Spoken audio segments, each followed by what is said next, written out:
MP study YouTube channel पर आपका स्वागत है। मैं दीपक कुमार। जैसा कि आप जानते हैं कि 12th बोर्ड का रिजल्ट आ गया और 12th बोर्ड के रिजल्ट आने के बाद पीएनएसटी एग्जामिनेशन को लेकर के स्टूडेंट्स के तरह तरह के क्वेश्चंस आ रहे हैं और आज जो क्वेश्चंस पूछे जा रहे हैं वो न्यू स्टूडेंट्स के द्वारा ज़्यादा पूछे जा रहे हैं। तो आज जितने भी 12th पास होने के बाद ऐसे क्वेश्चंस स्टूडेंट पूछ रहे हैं उनके सारे के सारे क्वेश्चंस के मैं आपको जवाब देने जा रहा हूँ।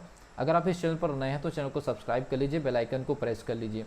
पीएनएसटी 2022 की प्रिपरेशन को लेकर के स्टूडेंट लगातार मेरे यूट्यूब चैनल के कमेंट सेक्शन में कई सारे क्वेश्चंस पूछ रहे हैं, गाइडलाइंस को लेकर के, प्लानिंग को लेकर के, स्टडी मटेरियल को लेकर के। तो इस वीडियो में आपको डिटेल में बता रहा हूँ। हालांकि जो पुराने जो स्टूडेंट हैं उनके लिए भी स्ट्रेटेजी काम करने वाली है, लेकिन अगर आप नए स्टूडेंट हैं और पहली बार अगर इस चैनल पर नए हैं तो आप लोगों को ये चीज़ पूरी तरह से समझाने की कोशिश करूँगा और इस वीडियो को आप लास्ट तक जरूर देखिए। और इस वीडियो को लास्ट तक देखने के बाद फिर अपनी प्लानिंग को एक नया डायरेक्शन दीजिए और अपनी प्रिपरेशन को एक नई डायरेक्शन दे करके सिलेक्शन लेने की कोशिश कैसे की जा सकती है इस वीडियो में आपको कोशिश कर रहा हूँ बताने की, और उसको आप फॉलो जरूर करने की कोशिश करें। ठीक है। अभी सबसे पहली चीज़ पीएनएसटी 2022 को लेकर के, जैसे ही आप जानते हैं कि 12th बोर्ड का रिजल्ट आया उसके बाद अलग अलग ज़िलों से मेरे पास में जो कॉल्स अगर आ रहे हैं, मैसेजेस आ रहे हैं व्हाट्सअप के माध्यम से कि सर हमारे डिस्ट्रिक्ट में हमको जो कोचिंग इंस्टीट्यूट का मैसेज आ रहा है या बातें हो रही है या कॉल हम लोग कर रहे हैं या जो भी है पॉम्पलेट वगैरह मिल रहे हैं कि सर क्रैश कोर्स कर लेना चाहिए क्या, तो मैं आपको सबसे पहली चीज़ सलाह दूंगा। इस वीडियो को आप लास्ट तक जरूर देखिए, बहुत सारी चीज़ें मैं डिस्कशन करने जा रहा हूँ। तो सबसे पहली चीज़, जितने भी स्टूडेंट्स न्यू कमर्स सर वो ये चाह रहे हैं कि सर इस समय कोचिंग कर लेना चाहिए क्या, तो मेरा स्पेशल या पर्सनल सजेशन आप लोगों के लिए कि इस पर्टिकुलर टाइमिंग पर अगर मान लीजिए कोचिंग अगर आप ज्वाइन करते हैं तो आपका नुकसान ज़्यादा होगा, फ़ायदा होते हुए नहीं दिख रहा। उसके कारण मैं आपको बताऊंगा, बिल्कुल प्रैक्टिकली समझने की कोशिश करते हैं कि इसके पीछे कारण क्या है। एक्चुअल में होता है कि जब 12th क्लास का रिजल्ट आता है उसके पहले से बैच चल रही होती है, तो कोचिंग इंस्टीट्यूट को पता होता है कि अब और भी स्टूडेंट पास होने के बाद सोचेंगे कि प्रिपरेशन करनी है। एक्चुअल में इस बीच में होता ये है कि वो पहले से तैयार होते हैं। मैं कुल मिलाकर के सीधे सीधे आप लोगों को ये बताना चाहूँगा कि इस पर्टिकुलर सिचुएशन में कोचिंग इंस्टीट्यूट जो होते हैं एक मौके की तलाश में होते हैं कि एक बड़ी भीड़ को फिर से जो है लूट लिया जाए। सीधी बात, अगर आपको ये वर्ड अगर बुरा लग रहा है तो लग सकता है, लेकिन प्लानिंग ऐसी होती है कि ये बड़ी भीड़ जो होती है इनको किसी तरह से लूट लिया जाए, इनसे जितनी ज़्यादा फीस वसूल सकते हैं वसूल ली जाए। इस वजह से जैसे रिजल्ट आया अलग अलग डिस्ट्रिक्ट से लड़कियों का फ़ोन आने लगा कि सर क्रैश कोर्स स्टार्ट हो रहा है। ये मैं आपको बता दूं, ऐसी किसी भी प्रकार की आप अगर कुछ डिसीजंस लेते हैं आपका क्या क्या नुकसान होने जा रहा है आपको बता दूं। सबसे पहली चीज़, आपका टाइम का बहुत बड़ा नुकसान होगा। अगर इस समय आप भाग दौड़ भरी अगर सिचुएशन में अगर आप जाएंगे तो सिलेक्शन तो भूल जाइए। इस समय स्थिर रह करके प्रिपरेशन करने की ज़रूरत है। वो आपको कैसे करनी वो भी इस वीडियो में आपको प्लान देने जा रहा हूँ। तो अपना टाइम का बहुत वैल्यूएबल टाइम आप नुकसान कर देंगे। सबसे पहली चीज़, आप अपनी ऑफलाइन क्लासेस ज्वाइन करने के बारे में छोड़ दीजिए, ये दिमाग से चीज़ हटा दीजिए। अगर आपको सिलेक्शन लेना है और कहीं आपके सिलेक्शन लेने के चांसेस बनते हैं तो सबसे पहली चीज़ ऑफलाइन क्लास ज्वाइन करने के बारे में छोड़ दीजिए, अपने दिमाग से चीज़ हटा दीजिए, क्योंकि आप अपने बहुत ही ज़्यादा बड़े वैल्यूएबल टाइम का नुकसान करेंगे। 5 घंटे 6 घंटे की लगातार गर्मी में जब क्लास करेंगे हो सकता है कि आपको कई प्रकार की कॉम्प्लिकेशंस आ जाए या भाग दौड़ भरी जो लाइफ होगी इस वजह से आप कभी भी अपने आप को बैलेंस कर ही नहीं पाएंगे। दूसरी सबसे बड़ी चीज़ ये होगी कि कोई भी ऑफलाइन कोचिंग इंस्टीट्यूट अगले 1 महीने या 2 महीने या 2.5 महीने के अंदर आपको मैक्सिमम 30% से 40% सिलेबस करा पाएंगे, और वो भी पूरे इंटेंशन के साथ नहीं करा पाएंगे। मैंने आपको बता दी कोचिंग इंस्टीट्यूट का इस पर्टिकुलर टाइमिंग पर इंटेंशन सिलेक्शन को लेकर के नहीं होता है, वसूली को लेकर के होता है, बच्चों से फीस वसूलने को लेकर के होता है या मोटी कमाई करने के लिए होता है कि शॉर्ट टाइम में हम जितने बच्चों को एकदम भर सके कोचिंग में, एक के ऊपर एक बैठाल सके, इधर से उधर बिल्कुल करीब में बैठाल सके, लिखने की जगह हो या ना हो उससे कोई फर्क नहीं पड़ता। बस बैठ जाइए आप, टीचर आएंगे पढ़ा करके निकल जाएंगे, आप लिख रहे हैं नहीं लिख रहे हैं इससे कोई फर्क नहीं पड़ता। और ऐसी जगह आप अपने कैरियर को बिल्कुल भी मत फंसाइए। अगर आपको अपने कैरियर से जरा भी लेना देना है तो एटलीस्ट इस वीडियो को आप लोगों के लिए बेस्ट गाइडलाइंस वीडियो मान करके आप इस चीज़ को फॉलो करिए। अगर आप फॉलो नहीं करते तो आपको जब आप एग्जामिनेशन दे करके आएंगे तो पछतावा होना तो तय है। ये मेरी तरफ से पर्सनल सुझाव है आप लोगों के लिए कि 30% से ज़्यादा सिलेबस कोई नहीं कराएंगे, और वो भी किस इंटेंशन से कराएंगे, क्योंकि ऑलरेडी उनकी पुरानी बैचेस चल रही तो वहाँ से रिजल्ट निकल सकता है, इसलिए फोकस उनका वहाँ पर होता है। और आप लोगों को तो फंसाया जाता है कि बस जैसे तैसे आप लोगों से 1 लाख 2 लाख 3 लाख 4 लाख रुपए आप लोगों की बैचेस से अर्न कर लिया जाए और उससे फिर उनको एक मोटी रकम की वसूली की एक उम्मीद रहती। इस वजह से इस समय ऐसी बैचेस लॉन्च होती है कोचिंग इंस्टीट्यूट का सिलेक्शन को लेकर के इस समय की बैचेस से कोई भी इंटेंशन नहीं होता। आपका डेटा कलेक्ट करने की एक आप लोगों का डेटा कलेक्ट किया जाता है ताकि जब ये एग्जामिनेशन हो जाए तब फिर से आपको कॉल किया जाए कि हमारी नीट की बैच स्टार्ट हो रही है या PNST की बैच स्टार्ट हो रही है, तो आप लोगों के लिए 20,000 रुपये का एक पैकेज है, 30,000 रुपये का एक पैकेज है। तो वो सब चीज़ों को पूरा करने के लिए पूरा का पूरा सेटअप तैयार किया जाता है कि इन स्टूडेंट को किसी तरह से आकर्षित किया जाए और सिलेक्शन नहीं होगा। मैं आपको बताता रहा हूँ, अगर सिलेक्शन लेना है तो क्या करना है। इंटेंशन कोचिंग इंस्टीट्यूट का आपका सिलेक्शन की तरफ नहीं है इस समय, क्योंकि उनका इंटेंशन अपनी पुरानी बैचेस पर ज़्यादा फोकस होता है। इसके अलावा मनी, आप अपना टाइम बर्बाद करेंगे, सिलेबस आपका कंप्लीट नहीं हो पाएगा, ये गारंटी मैं आपको दे रहा हूँ। इसके अलावा इंटेंशन नहीं होता है सिलेक्शन को लेकर के कोचिंग इंस्टीट्यूट का, और सबसे बड़ी चीज़ होती है मनी। आपका पैसा भी जाएगा, टाइम भी जाएगा और आपको एग्जामिनेशन का पूरा माहौल ही पता नहीं चलेगा। तो सबसे पहली चीज़ इसके ऊपर तो मैं राउंड ऑफ लगा दे रहा हूँ, इस चीज़ से आप दूर चले जाइए। अब आपको करना क्या है, इस चीज़ से दूर चले जाइए। और अगर आप उस चीज़ से दूर चले गए तो दो चीज़ बचाएंगे, एक सबसे बड़ी चीज़ है टाइम और दूसरा होता है आपका एनर्जी। मैं यहाँ पर पैसे या मनी की बात नहीं करूँगा, हो सकता है कई स्टूडेंट के पास में हो सकते हैं जो खर्च करना चाहते हैं, अगर आपके पास में है भी तब भी मैं सजेशन करूँगा कि आप इस टाइप की हरकतें ना करें तो ज़्यादा बेटर है। टाइम और एनर्जी, इस पर्टिकुलर टाइमिंग पर अगर आप अभी भी पास आउट हुए और आपको लगता है कि 2 महीने के अंदर प्रिपरेशन करके एग्जामिनेशन निकाल सकते हैं, आप तो निकाल सकते हैं।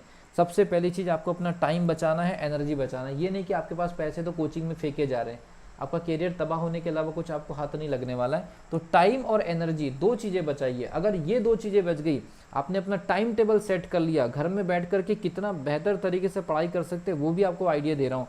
अब आपको क्या काम करना है, इस पर्टिकुलर टाइम पर जो न्यू कमर स्टूडेंट को सबसे पहली चीज़ ये करना है कि अपने लिए जो 11th 12th या जो भी आप फॉलो करते हैं NCERT, ये अपनी पहले बुक कलेक्ट कर लीजिए। और इसके अलावा ओल्ड ईयर पेपर में मैंने कल भी अपने एक वीडियो बताया था कि सेंट्रल पब्लिकेशन का एक बुक उठा लीजिए या फिर अरिहंत पब्लिकेशन का बुक उठा लीजिए। एक्स्ट्रा एडवांस मटेरियल रखने की जरूरत नहीं है PNST के लिए। अपने 11th 12th की बुक ले लीजिए, NCERT पैटर्न पर अगर आपके पास में अवेलेबल है तो और बेस्ट है। और OIP के लिए ओल्ड ईयर पेपर के लिए सेंट्रल पब्लिकेशन या अरिहंत में से कोई एक, दोनों बिल्कुल नहीं। बेवजह के और एक्स्ट्रा ऑर्डिनरी मटेरियल रखने की जरूरत नहीं है, ज़्यादा मटेरियल रखने की जरूरत नहीं है। और इंग्लिश वाले सेक्शन के लिए, क्योंकि आपको 11th 12th में तो मिल जाएगा, आपको बायोलॉजी फिजिक्स केमिस्ट्री तो मिल जाएगा, लेकिन इंग्लिश के लिए आप कोई भी मार्केट से बेसिक ग्रामर वाली किताब जो है उठा लीजिए और पुराने साल के जो पेपर में इंग्लिश का सेक्शन रहेगा यहाँ से मैच करके आपको प्रिपेयर करते रहना है। तो सबसे पहली चीज़, ऑफलाइन क्लासेस को ज्वाइन करने का अपने दिमाग से आइडिया बिल्कुल हटा दीजिए, उसके पीछे का मैंने कारण बता दिया। दूसरी सबसे बड़ी चीज़ अपना टाइम, अपना एनर्जी, क्योंकि इस टाइम पर गर्मी के मौसम में स्टूडेंट अपनी एनर्जी ज़्यादा बर्बाद कर रहे होते भाग दौड़ करके। सबसे पहले चीज़ अपने घर पे अपने टाइम को सेट करिए, टाइम टेबल बनाइए, टाइम टेबल को 14 घंटे तक 12 घंटे तक स्टडी को लेकर के जाइए। साथ ही स्टडी मटेरियल अपने टेबल पर तैयार करिए, पुराने साल का पेपर अपने पास में रखिए। इसके अलावा पूरी प्लानिंग कर लीजिए कि कितने समय आपको उठना है, कितने घंटे आपको पढ़ना है, ये सारी चीज़ें कितना लिख लिख करके रिटर्न में प्रैक्टिस करनी है, कौन कौन से सब्जेक्ट में फॉर्मूले याद करने, और कितने YouTube के फ्री लेक्चर्स आपको देखने हैं, कितने छोटे वीडियोस आपको देखने, शॉर्ट वीडियो देखने। जैसे हमने अपने YouTube चैनल पर लगभग 150 से 200 टॉपिक के फिजिक्स के शॉर्ट वीडियो डाल दिए, केमिस्ट्री के 35 से 40 वीडियो डाल दिए। तो ऐसे अगर आपको कहीं से भी छोटे छोटे वीडियोस मिलते, बड़े बड़े वीडियोस देखने की ज़रूरत नहीं है, एकदम टॉपिक ओरिएंटेड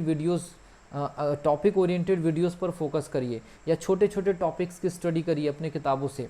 अब ये आपने प्लानिंग पूरी बना ली और उसके बाद आपको क्या काम करना है, क्वेश्चंस, सॉल्यूशन और यूनिट वाइज आप एक यूनिट उठाइए।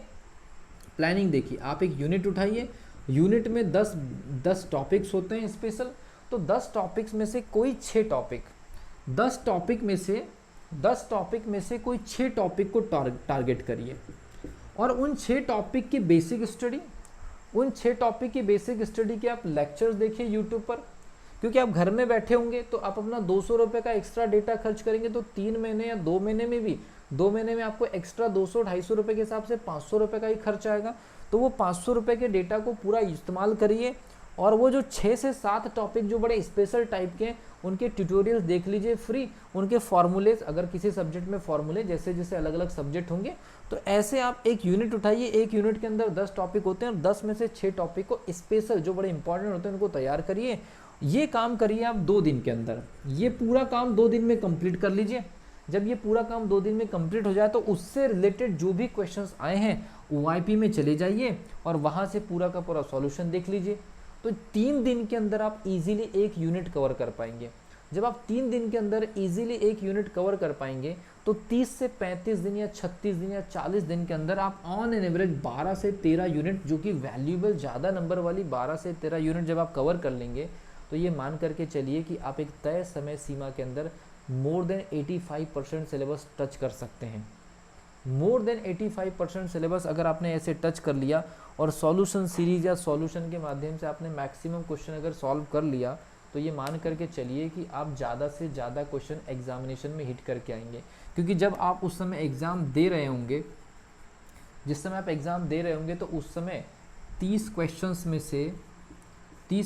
में से आप कितने क्वेश्चंस देख पा रहे हैं या समझ पा रहे हैं, कितने क्वेश्चंस आपके रेंज में है, ये आपको कैसे पता चलेगा। 30 क्वेश्चन आपको अटेम्प्ट करने एक सेक्शन में, तो आपको कम से कम 20 जो क्वेश्चंस होंगे उनके जो सॉल्यूशंस होंगे वो आपको प्रीवियस टाइम में या रिसेंटली तुरंत में ऐसा लगना चाहिए कि इनके हमने सॉल्यूशंस किए हैं, और इतना दिमाग रिकॉल करना चाहिए कि हमने 20 क्वेश्चन का सॉल्यूशन किया हुआ है। अगर ये चीज़ें होनी है तो 20 में से अगर मान लीजिए आपके 12, 13 या 14 क्वेश्चन भी सही होते हैं और बाकी बचे 10 क्वेश्चंस अगर मान लीजिए आपसे नहीं भी बनते हैं, आपने ऐसे स्टडी किया तो बाकी 10 क्वेश्चन आपसे नहीं भी बनते हैं, तो अप्रॉक्सीमेशन या अनुमान की वजह से आपके और 3-4 क्वेश्चंस और सही हो जाएंगे, तो आप on an average maximum subject में 18 नंबर के आसपास पहुंच सकते हैं। और ये सिलेक्शन के लिए सबसे बेहतरीन प्लानिंग हो सकती है आप लोगों के लिए। इसके अलावा और कोई दूसरी प्लानिंग आपको फॉलो नहीं करनी है। अगर आप चाहते हैं कि एक बेहतरीन रिजल्ट निकाल सके, चाहे आप न्यू स्टूडेंट है, ओल्ड स्टूडेंट है, और अगर आपको ये वीडियो अगर शानदार लगती है तो वीडियो को ज़रूर लाइक करिए और शेयर ज़रूर करिए। लेकिन मैंने आपको जो सलाह दी है, अगर आप इसको 100% अगर फॉलो करते हैं तो आपको एक शानदार रिजल्ट आपको देखने को मिल सकता है। और ये जो प्लानिंग है, ये एग्जामिनेशन के लास्ट टाइम की प्लानिंग होती है। किसी भी तरह से ऑफलाइन क्लास में जाकर के किसी कोचिंग के काउंटर में पैसा अगर आपने दिया और इस समय भागदौड़ भरी लाइफ में अगर आप इन्वॉल्व हुए, केवल 30% से 40% सिलेबस, कोचिंग का कोई इंटेंशन नहीं है आपके प्रति, मनी आप बर्बाद करेंगे, टाइम आप बर्बाद करेंगे, बेवजह का आप टाइम खराब करेंगे, आपको परीक्षा की पूरी प्लानिंग समझ में नहीं आएगी, आप भीड़ में बैठेंगे, कंजस्टेड जगह में बैठेंगे, कुछ होना नहीं है। इस बीच में अगर मौसम की वजह से, किसी वजह से आपका अगर तबीयत वगैरह ख़राब होगा तो 4 से 5 दिन का एक बड़ा स्लॉट आपके हाथ से निकल जाएगा। और 4 से 5 दिन का बड़ा स्लॉट या एक सप्ताह का बड़ा स्लॉट अगर आपकी तबीयत ख़राब होने की वजह से अगर निकल गया तो ये साल आपके हाथ से निकल जाएगा। अगर आपको ये वीडियो अगर अच्छी लगती तो कमेंट सेक्शन में ज़रूर लिखिए कि मैं आप लोगों को जो गाइडलाइंस दे रहा हूँ वो आप लोगों के लिए बेनिफिशियल है या नहीं है, या आपको लगता है कि मैं कुछ गलत चीज़ें आपको बता रहा हूँ, तो वो भी चीज़ ज़रूर लिखिए।